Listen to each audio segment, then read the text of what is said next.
পদ্মা মেঘনা অববাহিকার একটি সমৃদ্ধশালী জেলা এবং ঐতিহ্যবাহী জেলা শরীয়তপুর থেকে স্বাগত জানাচ্ছি আমি ইজাজ শৌমিক।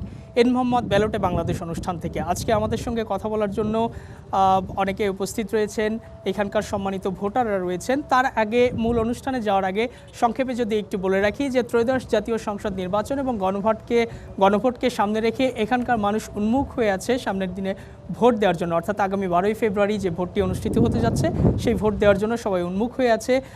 প্রায় 11.5 লাখ ভোটার রয়েছে এখানে এবং যে 6টি উপজেলা রয়েছে 6টি উপজেলা নিয়ে এই শরীয়তপুরে 3টি সংসদীয় আসন রয়েছে। 3টি সংসদীয় আসনে এখন পর্যন্ত যাদেরকে প্রতীক বরাদ্দ দেওয়া হয়েছে তাতে 21 জন প্রার্থী প্রতিদ্বন্দ্বিতা করবেন। অনেকগুলো রাজনৈতিক দল রয়েছে, বিএনপি, জামাতে ইসলামী, গণ অধিকার পরিষদ, বাংলাদেশ খেলাফত মজলিস থেকে শুরু করে অনেকগুলো রাজনৈতিক দল রয়েছে। আমাদের সঙ্গে আজকের এই অনুষ্ঠানে উপস্থিত রয়েছেন বিএনপির এই জেলার সাংগঠনিক সম্পাদক এবং শরীয়তপুর 1 আসনের বিএনপির যিনি প্রার্থী রয়েছেন জনাব সাইদ আহমেদ আসলাম। স্বাগত জানাচ্ছি আপনাকে। ধন্যবাদ।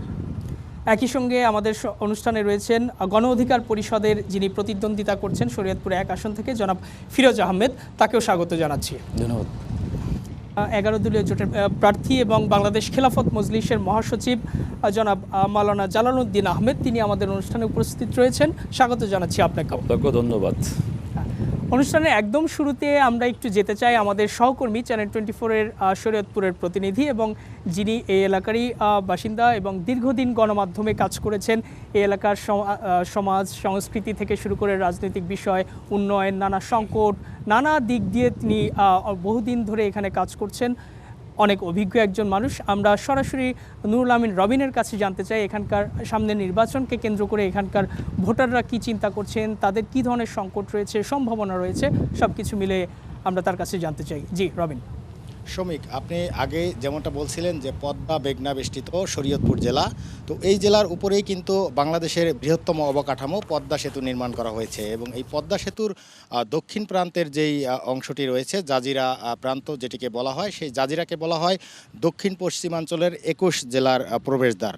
আর আপনি জানেন যে এই পদ্মা সেতু নির্মাণ করার ফলে কিন্তু দক্ষিণ পশ্চিমের 21 জেলার মানুষের কিন্তু অর্থনৈতিক, সামাজিক সব দিক থেকে একটি ব্যাপক পরিবর্তন এসেছে। তবে সেই সুফল কিন্তু শরীয়তপুরের মানুষ অনেকটাই বঞ্চিত আমি বলবো, কারণ পদ্মা সেতু উদ্বোধন হয়েছে আজ প্রায় 3.5 বছর হতে চলল। এখনও পর্যন্ত শরীয়তপুর থেকে রাজধানী ঢাকায় যাওয়ার যেই সড়কটি রয়েছে সেই সড়কটি কিন্তু সেইভাবে উন্নয়ন করা সম্ভব হয়নি। এখনও এই জেলার মানুষ ভাঙাচোরা সড়কে এবং অত্যন্ত সরু সড়ক দিয়ে ঢাকায় যাতায়াত করছে এই পদ্মা সেতু হয়ে। এটি এই জেলার একটি অন্যতম মূল সমস্যা। এর বাহিরে আপনি জানেন যে আমাদের এই শরীয়তপুর যেহেতু নদী বেষ্টিত একটি জেলা, এখানে কিন্তু ব্যাপক নদী ভাঙনের একটি প্রকোপ রয়েছে। আমরা যেটি পরিসংখ্যান, সরকারি পরিসংখ্যান যেটি বলছে যে গত 10 বছরে এই এলাকার অন্তত 20,000 পরিবার গৃহহীন হয়েছে, যাদের বসতভিটা, কৃষিজমি, স্কুল, কলেজ, মাদ্রাসা, শিক্ষা প্রতিষ্ঠান সব কিছুই নদীগর্ভে বিলীন হয়েছে। যেই সকল সংবাদ আমরা বিভিন্ন আন্তর্জাতিক, জাতীয় গণমাধ্যমে শিরোনামও দেখেছিলাম। তো সেই নদী ভাঙন রোধে কিছু প্রকল্প নেওয়া হয়েছে, এখনও কিন্তু বৃহৎ একটি অংশ এই নদীর তীর রক্ষা বাঁধের আওতায় বাইরে রয়ে গেছে, যার কারণে এখনও বর্ষা মৌসুম আসলে এই এলাকার মানুষ আতঙ্কিত হয়ে পড়েন এবং তাদের যেই ভাঙন আতঙ্কে তারা থাকেন। এছাড়া এই এলাকায় যদি আমি বলি মানুষের মৌলিক যেই চাহিদাগুলি রয়েছে, এখানে একটি বিশ্ববিদ্যালয় নেই, পাবলিক ইউনিভার্সিটি যেটিকে বলা হয়, যার কারণে শিক্ষার দিক থেকেও এই জেলার মানুষ কিন্তু অনেকটাই পিছিয়ে রয়েছে। এছাড়া কৃষি খাতে কিন্তু অপার সম্ভাবনার একটি জেলা শ্রমিক শরীয়তপুর, কারণ শরীয়তপুরে কিন্তু প্রচুর পরিমাণে আলু, মরিচ, ধান, পাট উৎপাদন হয়। এছাড়াও শীতকালীন সবজি সহ বিভিন্ন ধরনের সবজি আবাদ এখানে হয়, কিন্তু এই সড়ক যোগাযোগ আশানুরূপ উন্নয়ন না হওয়ায় এই এলাকার কৃষক এবং ব্যবসায়ীরা কিন্তু মারাত্মকভাবে ক্ষতিগ্রস্ত হচ্ছে।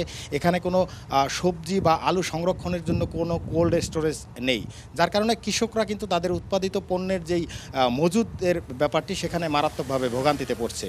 এছাড়াও আপনি জানেন যে আমাদের শরীয়তপুরে যেই মানুষের চিকিৎসা দেওয়ার জন্য যেই সরকারি হাসপাতালগুলি রয়েছে, জেলা সদরের যেই 100 শয্যার যেই পুরনো হাসপাতালটি রয়েছে সেটিকে ইতিমধ্যে 250 শয্যার হাসপাতালে উন্নয়ন করা হয়েছে এবং সেখানে একটি বহুতল ভবন নির্মাণের কাজ শুরু হয়েছিল 2020 সালে, যেটি 2 বছর পর শেষ হওয়ার কথা, কিন্তু এখনও পর্যন্ত কিন্তু সেই হাসপাতালের নির্মাণ কাজ শেষ হয়নি এবং হাসপাতালটি চিকিৎসা কার্যক্রম শুরু করতে পারেনি, যার কারণে ছোটোখাটো একটি সমস্যা নিয়েও কিন্তু আমাদের অঞ্চলের মানুষকে রাজধানীমুখে বা অন্য অন্য জেলায় যেতে হচ্ছে।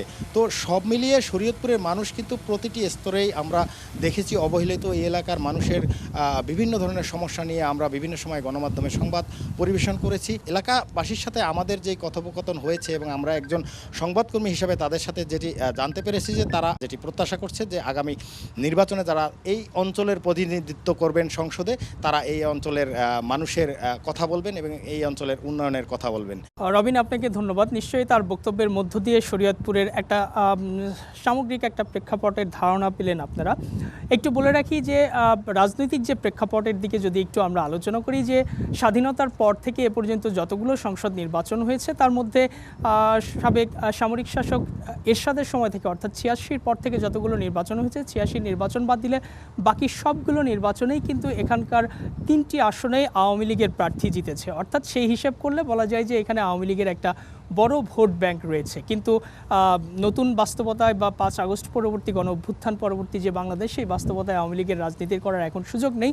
এই প্রেক্ষাপটে এখন যে নির্বাচনটি অনুষ্ঠিত হতে যাচ্ছে, সেই নির্বাচনে এখানকার যারা সম্ভাব্য জনপ্রতিনিধি হিসেবে যারা দাঁড়িয়েছেন, তারা কি চিন্তা করছেন, এখানকার সাধারণ ভোটার এবং আওয়ামী লীগের যে ভোট ব্যাংক রয়েছে সেই ভোট ব্যাংকটি কোন দিকে যাবে, সব কিছু মিলে আমরা আলোচনা করব। এবং সহকর্মী রবিন যেভাবে আলোচনা করলেন এখানকার সংকটগুলো, আপনি পদ্মা এবং মেঘনা অববাহিকার যে উর্বর পলিমাটি সমৃদ্ধ যে শরীয়তপুর জেলা, সেই শরীয়তপুর জেলায় কেন কাঙ্ক্ষিত উন্নয়ন হয়নি, সব কিছু নিয়েই আমরা আজকে আলোচনা করব। শুরুতে আমরা যেতে চাই এই শরীয়তপুর ১ আসনের বিএনপির প্রার্থী এবং বিএনপির এই জেলার সাংগঠনিক সম্পাদক সাইদ আহমেদ আসলাম।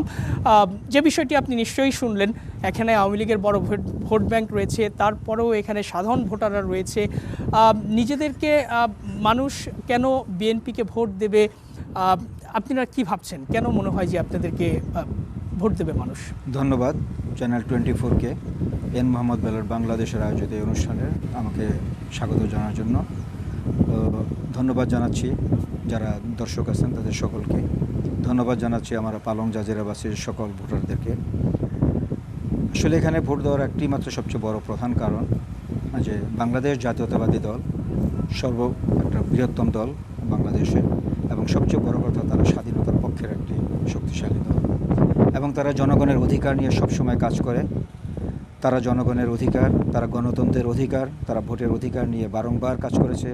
সেই স্বাধীনতা যুদ্ধ থেকে যেই ভূমিকা ছিল এই দলের, যে আমাদের প্রতিষ্ঠাতা শহীদ প্রেসিডেন্ট জিয়াউর রহমানের, এবং তার পরবর্তীতে তার সহধর্মিনী বাংলাদেশের দেশনেত্রী যিনি বেগম খালেদা জিয়া, যিনি বিশ্বের দরবারে সমাদৃত ছিলেন, এবং সবচেয়ে বড় যিনি নেতৃত্ব দিবেন, যার নেতৃত্বকে অনেকেই ভয় পান, সেই নেতৃত্ব যিনি জনাব তারেক রহমান, যার ভিতরে একটা জাদু আছে, যিনি সকলকে আকর্ষিত করতে পারে, সেই জনাব তারেক রহমানের নেতৃত্বে অনেকে ভয় পাচ্ছে।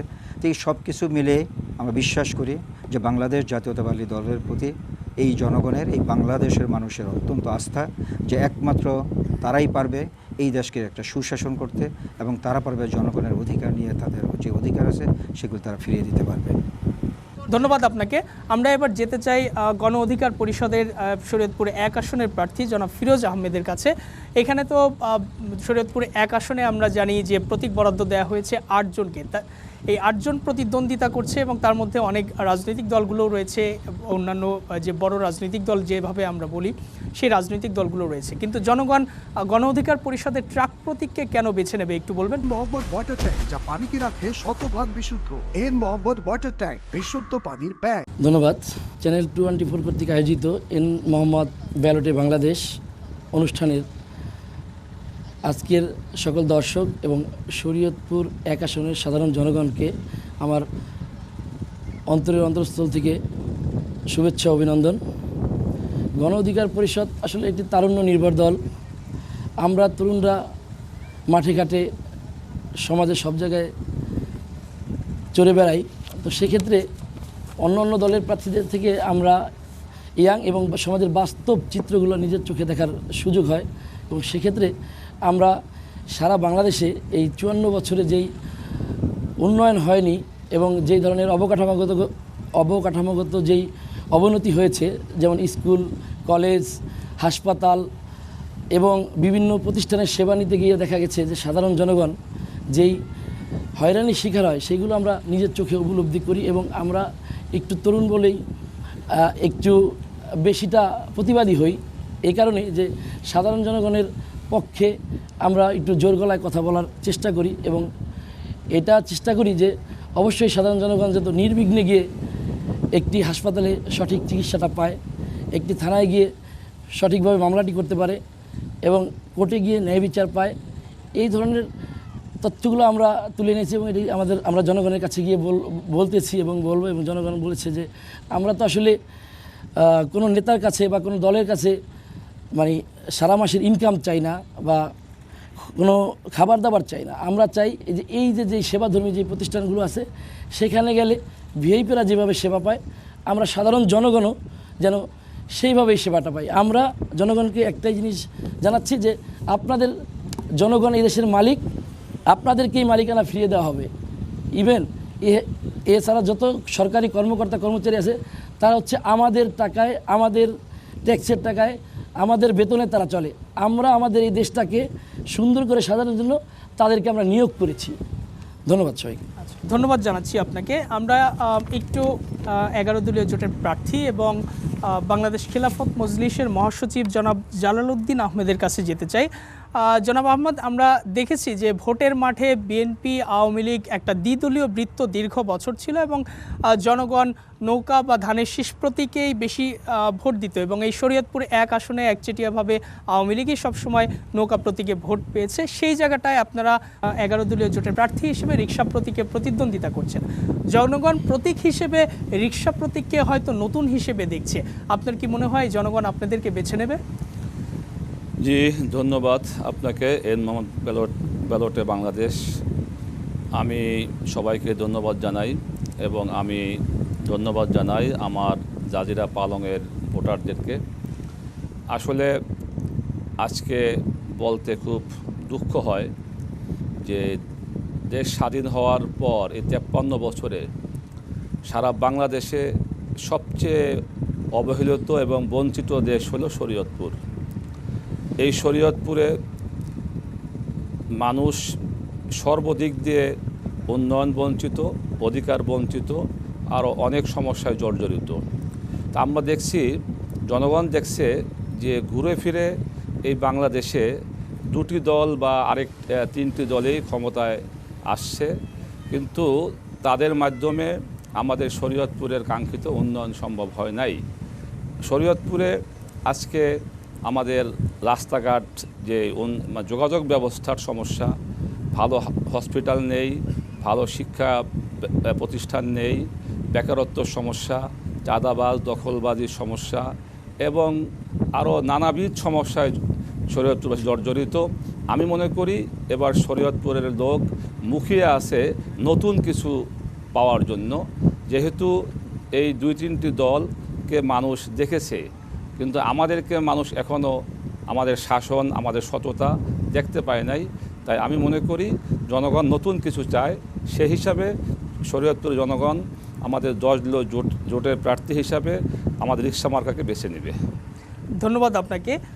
জনগণ সেই প্রস্তুতি বা নতুন দল হিসেবে আপনাদেরকে কতটা বেছে নিতে পারে বা বেছে নেবে সেটি হয়তো আমরা আগামী 12 তারিখেই দেখতে পাবো।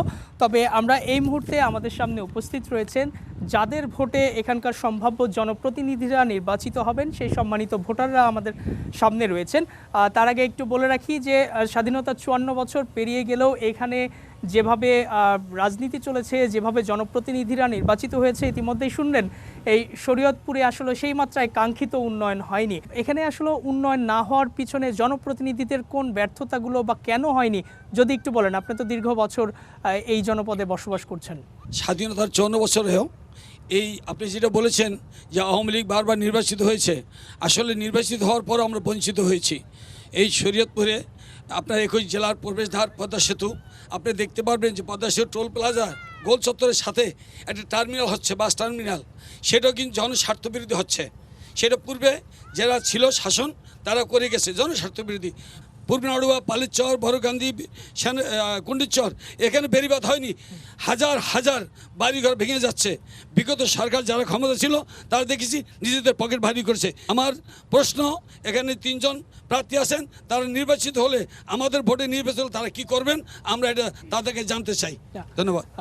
ধন্যবাদ। তিনি অনেকগুলো সংকটের কথা তুলে ধরলেন, এই শরীয়তপুরে কী ধরনের সমস্যাগুলো রয়েছে সেই কথাগুলো বললেন। আমরা আরেকজনের কাছে একটু জানতে চাই, আপনিও তো এই এলাকার ভোটার এবং এখানকার অধিবাসী, যেহেতু আপনার কাছে কি মনে হয় যে এই সংকটগুলো সম্ভাব্য যারা জনপ্রতিনিধি রয়েছেন তাদের কাছে আপনাদের প্রত্যাশার জায়গাগুলো কি? 3 জন সংসদ সদস্য যারা প্রতিদ্বন্দ্বিতা করছেন এখানে উপস্থিত আছেন, তাদের উদ্দেশ্যে আমার প্রশ্ন, এই উন্নয়নের মহাসড়ক খ্যাত এই পদ্মা সেতুর উন্নয়নের ধাপে না টিকে পকেটে ছিটকে পড়ে যাওয়া শরীয়তপুর নিয়ে আপনাদের যে ভাবনা, বিশেষ করে আমাদের যোগাযোগ ব্যবস্থা, আমাদের শিক্ষা ব্যবস্থা এবং আমাদের তরুণ সমাজকে মাদকের হাত থেকে ফিরিয়ে এনে ক্রিয়া কর্মকাণ্ডের ক্ষেত্রে আপনাদের কি করণীয় থাকবে?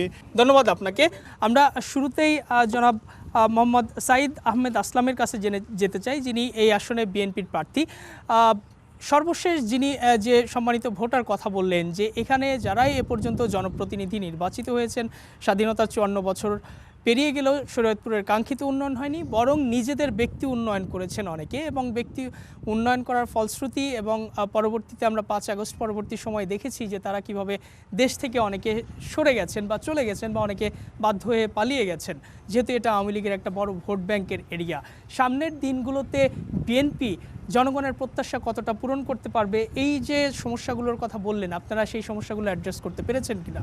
আসলে স্বাধীনতার পরবর্তীতে অদ্যাবধি এ পর্যন্ত এখানে আওয়ামী লীগের প্রতিনিধিত্ব যারা করেছিলেন তারা আওয়ামী লীগের মনোনীত প্রার্থী ছিলেন। তো আওয়ামী লীগের যে দুঃশাসন ছিল সেটা আমরা সবাই জানি, যেখানে কোনো জবাবদিহিতা তাদের ছিল না।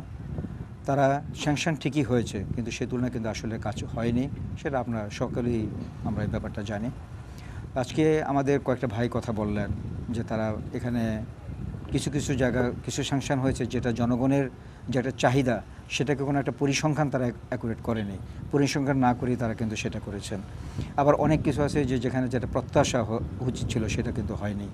তো আমি মনে করি যে বাংলাদেশ জাতীয়তাবাদী দল, যেহেতু জনগণের অধিকার দল, তারেক রহমান আমাদের 31 দফার মাধ্যমে প্রত্যেকটা স্তরের জনগণের এবং দেশের সকল স্তরের নিয়ে উন্নয়নের নিয়ে কথা বলেছে, এবং দেশ কাঠামো এবং গড়ার জন্য সে একটা কাঠামো তৈরি করেছে, তার পরিকল্পনা রয়েছে বলেছে, এবং সেই লক্ষ্যে আমরা অবশ্যই ইনশাল্লাহ কাজ করে যাব। বিশেষ করে এখানে শিক্ষা ব্যবস্থার অবস্থা খুবই খারাপ অবস্থা।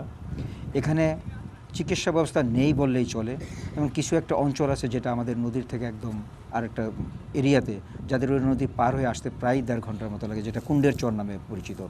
সেখানে একটা মাতৃগর্ভের যারা একটা দেয়, সেখানে কত রিস্ক নিয়ে আসে তারা, এমনিভাবে অনেক চিকিৎসা তারা করতে পারে না, কিছু হলেই তারা শরীয়তপুরে যায় যেখানে কোনো ভালো ট্রিটমেন্ট নেই, তারা ফরিদপুর মাদারীপুরে চলে যায়, এমনকি ঢাকা শহরে চলে যায়। তো এখানে যদি সেই ধরনের আধুনিক হাসপাতাল স্যাংশন হওয়ার পর এখানে হচ্ছে না, এরকম আপনার এখানে কৃষির নির্ভরশীল এই এরিয়া, অথচ কৃষিদের জন্য কিন্তু সে ধরনের একটা আধুনিক প্রযুক্তি কৃষি কীভাবে করা যায় সেটা নিয়ে কোনো কাজ করা হয়নি। তো ইনশাল্লাহ যদি আমরা আসতে পারি সেটি করা হবে, এবং তাদেরকে ন্যায্য দাবি পাওয়ার জন্য, ন্যায্য দাম পাওয়ার জন্য এখানে গুদাম কোনো ব্যবস্থা নেই, সেখানে যদি আমরা কোল্ড স্টোরেজ একটা ব্যবস্থা করা হয়। এখানে ইউনিভার্সিটির ব্যাপার আছে, এবং অবকাঠামো অবস্থা তো খুবই খারাপ রাস্তাঘাটের, যেখানে সিরিয়াস অবস্থা, মানে আপনার গাড়ি বসাই যায় না। তো এই যে কতগুলি অনেক কিছু আছে, তো আসলে প্রতিশ্রুতি বলতে কোনো শব্দ নেই, এটা মানুষের এই অঞ্চলের নিত্য দিনের এটা অধিকার, তার ন্যায্য দাবি। তো ইনশাল্লাহ আমরা বিশ্বাস করি জনগণের যে প্রত্যাশা, জনগণের যে উন্মুখ হয়ে আছে বিএনপিকে যে অভিজ্ঞতা, জনাব তারেক রহমানের নেতৃত্বের প্রতি যেভাবে আকৃষ্ট হচ্ছে খালেদা জিয়া, শহীদ প্রেসিডেন্ট জিয়া রহমান, আমরা বিশ্বাস করি বাংলাদেশে ইনশাল্লাহ 12 তারিখে বিএনপি সরকার গঠন করবে, এবং সেক্ষেত্রে আমাদের একটা বড় ধরনের স্কোপ থাকবে যে আমরা এই দেশকে নিয়ে কাজ করব, জনগণের যে প্রত্যাশা সেই প্রত্যাশাগুলো আমরা অবশ্যই পূরণ করবো ইনশাল্লাহ। আপনার পাশে রয়েছেন ফিরোজ আহমেদ, নিশ্চয়ই তারও প্রত্যাশা রয়েছে তিনিও নির্বাচিত হবেন। জনাব ফিরোজ আহমেদ, এই যে দক্ষিণাঞ্চলের প্রবেশদ্বার খ্যাত এই শরীয়তপুর জেলায় যে উন্নয়নটি হয়নি, আপনার কি মনে হয় যে গণ অধিকার পরিষদের দিকে মানুষ ডাইভার্ট হবে, তাদেরকে ভোট দেবে গণ অধিকার পরিষদের, আপনাকে ভোট দিলে আপনি আসলে গতানুগতিক কোনো বক্তব্য দেবেন নাকি প্রত্যাশা পূরণ করতে পারবেন, কি মনে হয়? ধন্যবাদ আপনাকে। প্রত্যাশা পূরণের আগে আমি একটা কথা বলি, সেটা হচ্ছে কেন উন্নয়ন হয়নি সেটা বললে আমি সাধারণ জনগণের কথাও, তাদেরও দায়ভার আছে, তারা যাদেরকে প্রতিনিধি বানিয়েছিল তাদের কাছ থেকে কখনোই তারা ওই প্রত্যাশাটা করে নাই। একটা নির্বাচনে ব্যয়বহুল নির্বাচন করা হয় জনগণের কারণেই, এই জনগণ যদি আরও সচেতন হয় তাহলে সেই নির্বাচনটা ব্যয়বহুল কম হবে। এরপরে দ্বিতীয় ধাপ যেটা হচ্ছে, যারা এই সমাজে প্রতিনিধিত্ব করে, যারা সংসদ সদস্য হিসাবে সংসদে যায়, তাদের সাথে যারা কর্মীরা এবং ভোটাররা বিভিন্ন ইউনিয়ন থেকে ওয়ার্ড পর্যন্ত বিস্তৃত, তারা শুধু নেতার কাছে এসে তার পদ এবং তার পদবি বাস্তবায়ন করার জন্য যে সত্য কথা ওইটা নিয়েই কথা বলে এবং কত টাকার কাজ পাইলে সে বড়লোক হতে পারবে, টাকা ইনকাম করতে পারবে, সেই বিষয়ে কথা বলে। কিন্তু সাধারণ জনগণের চিত্র এবং সাধারণ এলাকার যে অবস্থা, যে উন্নয়নের করতে হবে, সেই ব্যাপারে নেতাকে কখনোই তাগিদ দেয় না তারা। এটা আমরা যেমন দূর থেকে পরিলক্ষিত করছি এবং বিভিন্ন দপ্তর থেকে আমরা জানতে পেরেছি বিগত দিনে যারা এমপি হয়েছে তারা কখনোই, তারাও আবার সেই তাদের উপরের লেভেলে যারা নেতা আছে তাদেরকেই শুধু তাদের চাটুকারিতা বলবো শব্দটা, তাদের চাটুকারিতা করে তাদের পদ পজিশন টিকিয়ে রাখার জন্য। মূলত আমাদের এই যে জনগণ আমরা যারা প্রতিনিধি নিয়োগ করেছিলাম তাদের ব্যর্থতা, এবং আসলে এটাই আমি বলতে চাই। কারণ সিস্টেমের যেই অবকাঠামোগত যে চেঞ্জটা সেটা নিয়ে আসতে হবে, না হলে কখনোই এই বাংলাদেশে আপনি যাকেই নির্বাচিত করেন না কেন এটা এই উন্নয়ন হওয়া সম্ভব না। আমরা সামনের দিকে এগিয়ে যেতে চাই, তারুণ্যনির্ভর বাংলাদেশ গড়তে চাই, এটা আমাদের মূল কথা। জনগণকে জনাব ফিরোজ আহমেদ, আপনাকে একটু থামাতে হচ্ছে। জনাব ফিরোজ আহমেদ, ধন্যবাদ আপনাকে। যে বিষয়গুলো আপনি বলছেন সেটি বাংলাদেশে আসলে বহু বছর ধরে চলা অপসংস্কৃতি বলবো আমরা, এবং এই রাজনৈতিক অপসংস্কৃতি এটি আসলে 5 আগস্ট পরবর্তী সময়ে একটা নতুন বাংলাদেশের প্রত্যাশা ছিল। সেই প্রত্যাশা পূরণে কতটুকু রাজনীতিবিদরা করেছেন বা করবেন সেটি আসলে সামনের দিনে নিশ্চিত হবে, এবং আগামী ভোটের মাধ্যমেই সেটি অনেকটা নিশ্চিত হবে। সেই ভোটে 11 দলীয় জোট, যদিও সম্প্রতি একটা দল যোগ দেয়, সেই 11 দলীয় জোট হয়েছে, 10 দলীয় জোট ছিল আগে। জনাব জালালউদ্দিন আহমেদ, যিনি 11 দলীয় জোটের প্রার্থী হিসেবে আমাদের সঙ্গে আছেন, যে শরীয়তপুরের যে সমস্যাগুলোর কথা আপনারা শুনলেন এবং চলমান যে বাস্তবতা, দেশের বাইরে থেকে আওয়ামী লীগের যে প্রচারণা, এখান তার নেতাকর্মীদের আগামীর দিনে ভোট দেওয়ার ক্ষেত্রে যে নিরুৎসাহিত করা হচ্ছে, সেক্ষেত্রে আপনারা নির্বাচিত হওয়ার ক্ষেত্রে এটার চ্যালেঞ্জ আপনাদেরকে কতটুকু, এবং নির্বাচিত হলে যে সমস্যাগুলো আমরা এখানে চিহ্নিত করতে পারলাম, সেই সমস্যাগুলো আপনারা কিভাবে সমাধান করবেন? ধন্যবাদ আপনাকে। আসলে আমাদের শরীয়তপুরের জনগণ দীর্ঘ 50 বছর তাদেরকে ভোট দিয়ে নেতা বানিয়েছে, জনগণ প্রতারিত হয়েছে এবং তারা জনগণের কাছে এসে তাদের দুঃখ কষ্ট শুনেনি। তো আমি মনে করি 24-এর গণ অভ্যুত্থানের পরে আমাদের পিছন দিকে তাকানোর সময় নেই। জনগণ এখন নতুন কিছু চায়, জনগণ একটি ইনসাফ ভিত্তিক বাংলাদেশ চায়, জনগণ একটি বৈষম্যহীন বাংলাদেশ চায়, জনগণ একটি সকল ধরনের অপকর্মমুক্ত বাংলাদেশ চায়। সেই হিসাবে জনগণ আমাদের 10 দলীয় জোটের প্রার্থীদেরকে বেছে নেবে, এটাই হলো আমার কামনা। আর শেষ কথা হলো যে আমি আমার বাড়ি জাজিরাতে, আমি জাজিরা পালনের সন্তান। আমি এই এলাকার মানুষের সাথে আমি অনেক মিশেছি, তাদের সুখ দুঃখর কথা আমি জেনেছি, এবং জনগণ যদি আমাকে রিক্সা মার্কায় ভোট দিয়ে বিজয় লাভ করার তো সুযোগ করে দেয়, আল্লাহ যদি বানায়, তারপর তো আমি জনগণের একজন পার্ট। অতএব আমি মনে করি এই যে নদী ভাঙ্গন প্রতি বছর, এই নদী ভাঙ্গন প্রতিরোধে স্থায়ী বাঁধ এবং যোগাযোগ ব্যবস্থার ব্যাপক উন্নয়ন, এমনিভাবে আধুনিক এবং ভালো উন্নতমানের হসপিটাল এবং ভালো শিক্ষা প্রতিষ্ঠান। আমি বিশেষ করে আমার দুঃখ লাগে যে আমাদের যুবক ভাইদের প্রতি বেকারত্ব সমস্যা। একজন গরিব মানুষ তার সন্তানকে লেখাপড়া করিয়ে মাস্টার্স পাস করানোর পরে যখন চাকরি খুঁজতে যায়, সে চাকরি যোগ্য হয়, কিন্তু আমাদের এই কিছু দুর্নীতিবাজ অফিসাররা তখন বিরাট অঙ্কের একটা ঘুষ দাবি করে, তখন সে ওই টাকা পূরণ করতে পারে না, চাকরিও হয় না। তখন তারা বিভিন্ন নেশাসহ অনেক বাজে কাজে তারা আসক্ত হয়ে যায়। আমি যদি বিজয় লাভ করতে পারি তাহলে এই পালং জাজিরার যুব সমাজের জন্য আমি কর্মসংস্থান ব্যবস্থা করব, তাদের উন্নয়নের জন্য আমার যা যা করতে আমি তাই করবো ইনশাআল্লাহ। এক কথায় আমি মনে করি যে জনগণ যেহেতু পরিবর্তন চায়, সেই পরিবর্তনটা আমাদের এই ইসলামপন্থীদের মাধ্যমেই সম্ভব। জনগণ আমাদেরকে বেছে নেবে, আমরা সেটা করতে পারবো ইনশাআল্লাহ। ধন্যবাদ আপনাকে। সেই পরিবর্তন বা এই জনগণের প্রত্যাশা বা জনমানসিকতায় কতটা পরিবর্তন এসেছে, মানুষ কতটা নতুন বন্দোবস্তের দিকে যেতে চায় সেটি হয়তো আগামী 12ই ফেব্রুয়ারি নিশ্চিত হবে। আমরা সম্ভাব্য জনপ্রতিনিধি যারা আছেন তাদের সঙ্গে কথা বলছিলাম। আমরা এখানে সম্মানিত যারা ভোটার রয়েছেন তাদের কাছে আমরা আবারও যেতে চাই। নিশ্চয়ই আপনারা জানেন যে এবারের যে ভোটটি অনুষ্ঠিত হতে যাচ্ছে ত্রয়োদশ জাতীয় সংসদ নির্বাচন, এই নির্বাচনে বিশেষ করে প্রথমবারের মতো যারা ভোটার রয়েছেন এরকম তরুণ ভোটার রয়েছে 4 কোটির উপরে। তো এই নির্বাচনে তরুণ ভোটারদের কিছু প্রত্যাশার জায়গা রয়েছে, নতুন বাংলাদেশে নতুন বন্দোবস্তের জায়গায় নতুন কিছু আমরা এর আগেই শুনছিলাম যে রাজনৈতিক যে অপসংস্কৃতি রয়েছে তার বিপরীতে দাঁড়িয়ে এই শরীয়তপুরের যে সকল তরুণ এবং নারী ভোটার রয়েছে তাদের প্রত্যাশার কথা শুনবো। আপনি যেহেতু একজন নারী ভোটার, নারীর কর্মক্ষেত্র থেকে শুরু করে বিভিন্ন জায়গায় আপনাদের যে সমস্যাগুলো রয়েছে এই শরীয়তপুরে, সেটিকে একটু বলতে পারবেন আমাদেরকে এবং জনপ্রতিনিধিদের কাছে আপনাদের প্রত্যাশা? আমি জাজিরার ভোটার একজন সাধারণ। এই জাজিরার যে নারীরা আছে তাদের কোনো কর্মসংস্থান নেই। আপনাদের মাধ্যমে জানতে চাই, আপনারা ক্ষমতায় যখন যাবেন, সংসদে যাওয়ার পরে আমাদের জন্য আপনাদের কি পরিকল্পনা রয়েছে যে নারীদের কর্মসংস্থানের ব্যবস্থা করবেন কিনা, এবং আপনারা এই যে পদ্মা সেতুর পরে থেকেই কিন্তু রাস্তাটা ভালো না, আমাদের নারীদের বিশেষ করে সমস্যা হয় শরীয়তপুর যেতে এবং জাজিরার লোকজন ঢাকায় যেতে। সেই রাস্তাটা 4 লাইন হওয়ার কথা ছিল, সেটা আসলে এখন পর্যন্ত আমরা পাই নাই। আমরা যখন অসুস্থ থাকি তখন যাওয়ার জন্য আমাদের বিশেষ করে সমস্যা হয়। সেটা নিয়ে আপনাদের পরিকল্পনা কি, এবং আপনারা আমাদের জাজিরাতে বিশেষ করে কৃষকই বেশি, তাদের জন্য আপনাদের কোনো কোলেস্টোরের ব্যবস্থা থাকবে কিনা? আমাদের যে কৃষকের যে ফলাফলগুলো হয় সেগুলো আমরা মজুত করতে পারি না, আমরা কম টাকায় বিক্রি করে দিতে হয়, তাই বলে আমাদের কৃষকদের অনেক লস হয়। আমাদের নারী কৃষকও কিন্তু আমাদের এই জাজিরাতে আছে, নারীরাও কিন্তু কৃষকের কাজ করে, কিন্তু নারীদের ক্ষমতায়নের জন্য আপনাদের কি ভূমিকা আছে এবং নারী নির্যাতন থেকে বাঁচার জন্য আপনাদের কি পরিকল্পনা আছে, আমি আপনাদের মাধ্যমে সেটা 24-এর মাধ্যমে আপনাদের কাছে জানতে চাই। ধন্যবাদ। ধন্যবাদ আপনাকে। বেশ কয়েকটি বিষয় বলেছেন নারী ইস্যুতে, তার মধ্যে নারীর কর্মসংস্থান থেকে শুরু করে নিরাপদ পরিবেশ এবং স্বাস্থ্যসেবার ক্ষেত্রেও বেশ কিছু কথা বলেছেন। আমরা এবার একজন তরুণ ভোটারের কাছে যেতে চাই। দেখেই একদম শুরুতে মনে হচ্ছে যে উনি প্রথমবারের মতো হয়তো ভোট দেবেন। আপনি নিশ্চয়ই বলতে পারবেন যে একজন তরুণ ভোটার হিসেবে সামনের যে সম্ভাব্য জনপ্রতিনিধি যারা রয়েছে তাদের কাছে আপনার প্রত্যাশা কী থাকবে? ধন্যবাদ চ্যানেল 24-কে। আমি একজন তরুণ ভোটার হিসাবে এই 26-এর নির্বাচনটি হবে আমার জন্য প্রথম ভোট দেওয়ার মতো নির্বাচন। আর প্রার্থীদের প্রতি আমার প্রশ্ন হচ্ছে, একজন তরুণ হিসাবে ভবিষ্যতে আমরা এখন যেটি দেখছি যে আমাদের যে সিনিয়ররা আছেন তারা কঠিনভাবে বেকারত্বে ভুগছেন। আমার সামনের যে প্রার্থীরা আছেন তাদের আমাদের ভবিষ্যৎ নিয়ে বা ভবিষ্যতে বেকারত্ব নিরসনে এবং শরীয়তপুর জেলাকে শিল্প অঞ্চল হিসাবে শিল্পর দিক থেকে উন্নত করার ক্ষেত্রে কি কি ধরনের পদক্ষেপ তারা নেবেন, এটা হচ্ছে আমার মূল প্রশ্ন তাদের কাছে। আচ্ছা, আমরা একটু আরেকজনের কাছে যেতে চাই। যদিও কৃষিভিত্তিক একটা জেলা, তো সেক্ষেত্রে আমরা বেশ কিছু তরুণও এখানে রয়েছেন। তরুণ হিসেবে আপনার প্রত্যাশা কি?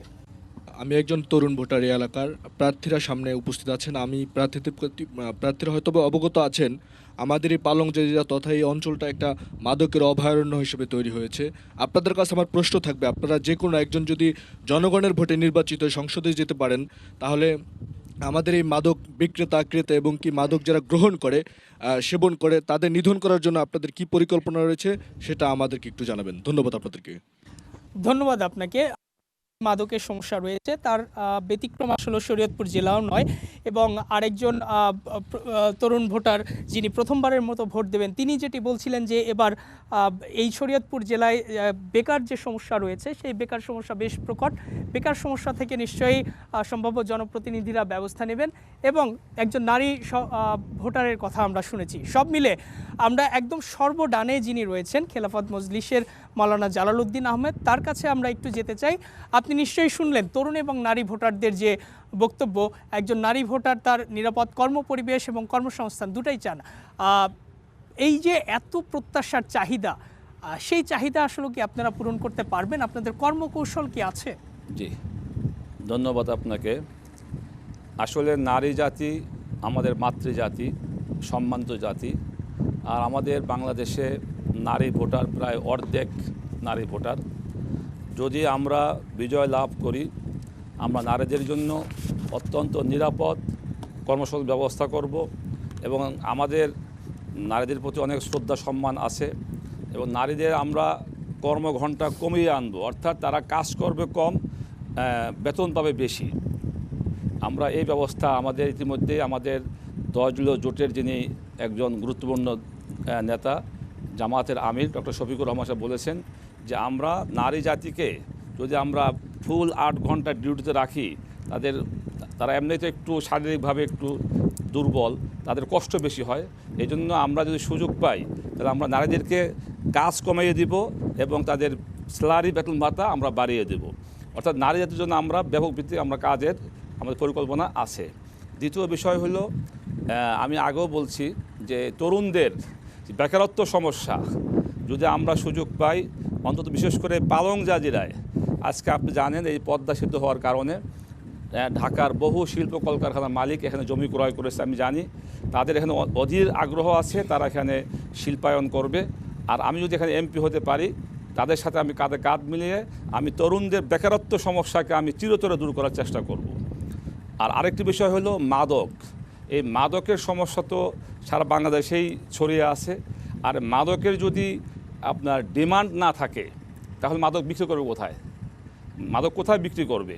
ইনশাল্লাহ আমরা তরুণদের যখন আমরা চাকরির ব্যবস্থা করতে পারবো, তাদেরকে আমরা যখন সত্য কথা বুঝাতে পারবো, আমি মনে করি যে এই পালং জাজিরার তরুণরা এরা মাদকের ডিমান্ডই করবে না। ইনশাল্লাহ মাদক বিক্রি দূরের কথা, এরা মাদকের ডিমান্ড করবে না, তারা মাদককে না বলবে। ওকে, ধন্যবাদ জানাচ্ছি আপনাকে। এবং যে কয়েকটা পয়েন্টে আপনি আলোচনা করেছেন, আপনাদের কর্মকৌশলগুলো বলেছেন, আমরা যারা ফিরোজ আহমেদের কাছে যেতে চাই, গণ অধিকার পরিষদের নেতার। এর আগেও আপনি আলোচনা করেছেন, কিছু প্রত্যাশার কথা বলেছেন, কিন্তু আসলে শরীয়তপুরের যে প্রেক্ষাপট, যে রাজনৈতিক সংস্কৃতি, তাতে কি আসলে আপনাদের এই যে জনগণের উদ্দেশ্যে যে আপনারা প্রতিশ্রুতি দিচ্ছেন তা কি আসলে কথার কথা হবে, নাকি আসলে এটা বাস্তবায়নযোগ্য? কি মনে হয়? আসলে দেখেন, একটা পরিবেশ, একটা সমাজ বদলে দিতে হলে অনেক সময় লাগে। সেটা হচ্ছে আমি চাইলাম হুট করে বদলে দিতে পারি, এটা কোনো 6 মাস বা 1 বছরের প্রজেক্ট না। একটা মানুষের যে কালচার, রীতিনীতি, এগুলো পরিবর্তন হতে অনেকটা সময় লাগে। সেই হিসেবে আমরা সামাজিক জীব হিসাবে প্রত্যেকটা মানুষ, যেমন আমি মাদকের কথা বলবো, মাদক আসক্ত যারা তাদেরকে ক্যাম্পেইন করতে হবে, বোঝাতে হবে। সেই সাথে যেমন জনপ্রতিনিধির দায়িত্ব আছে, প্রশাসনের দায়িত্ব আছে, পাশাপাশি পরিবারের বাবা মা, গার্ডিয়ানের দায়িত্ব আছে।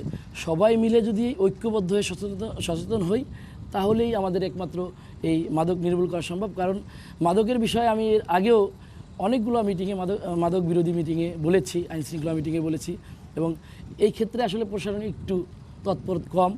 আমরা বিভিন্ন ইনফরমেশন নিয়ে তাদেরকে বললে তারা আসলে সেখানে যায় এবং কিছুটা অগ্রগতি দেখায়, বাট তারা মানে মাদক বিরোধী কোনো প্রোগ্রাম ওইভাবে করে না। দৃশ্যমান কিছু কাজ করে, কিন্তু মূল উৎপাটনটা করে না। আমাদের নদীবেষ্টিত দেশ, যে এই শরীয়তপুর যেহেতু নদীবেষ্টিত এলাকা, এটা একটু অভয়ারণ্য হতে পারে, কিন্তু সেটার জন্য প্রশাসন যদি তৎপর থাকে, যেখান থেকে যেই রুটগুলোতে নিয়ে আসে, আমি বলছি সেই রুটগুলোকে আগে ধ্বংস করতে হবে, সেই রুটগুলোতে ব্যাপক তল্লাশি চালাতে হবে। আসলে মাসেও একবার তল্লাশি হয় না, গতানুগতিকভাবে দেখানোর জন্য, প্রশাসন যেমন মিডিয়াতে দেখানোর জন্য মাসে 2-1 বার হয়।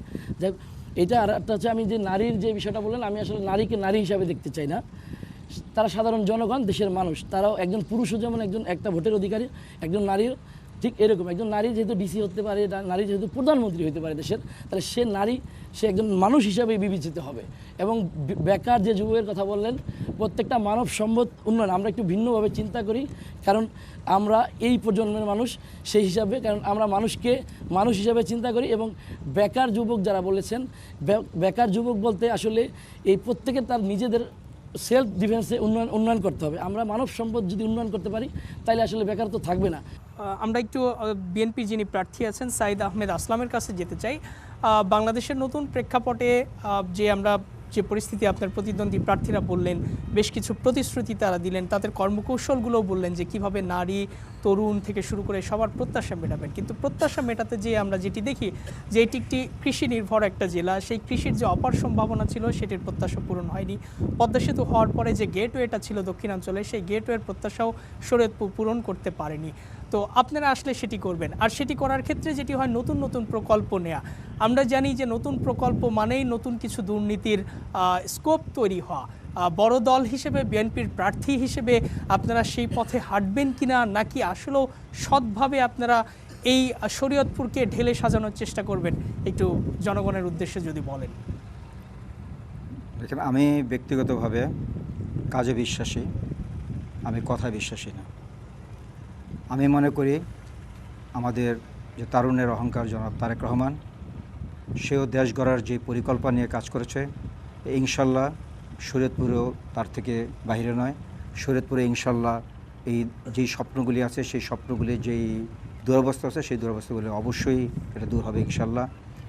এখানে অনেকে মাদকের কথা বলেছে। আমরা যদি মাদক মুক্ত করতে চাই তো সেগুলি নিয়ে আমাদের অনেক পরিকল্পনা আছে। যেমন তরুণ সমাজকে নিয়ে, তরুণ সমাজকে কীভাবে প্রোভাইড করা যায়, যেমন খেলাধুলার মাঠকে যদি আমরা খেলাধুলার একটা ক্ষেত্র তৈরি করতে পারি, সেই তরুণ সমাজকে যদি বিভিন্ন জায়গায় তাকে আধুনিক প্রযুক্তির মাধ্যমে বিভিন্ন ক্ষেত্র তৈরি করে দিতে পারি, তবেই সম্ভব হবে কিন্তু এটা একটা জায়গায় তরুণদের জন্য যাওয়া। তো আমরা ইনশাল্লাহ যদি আসি মাদকমুক্ত শরীয়তপুর ইনশাল্লাহ করব। তার পাশাপাশি আইনের যে সুশাসন সেটা অবশ্যই প্রতিষ্ঠিত করব ইনশাল্লাহ। এবং এখানে যে নারীদের কথা বলো, সেই আমাদের 31 একই কথা বলা হয়েছে। নারীরা আসলে খুবই অবহেলিত।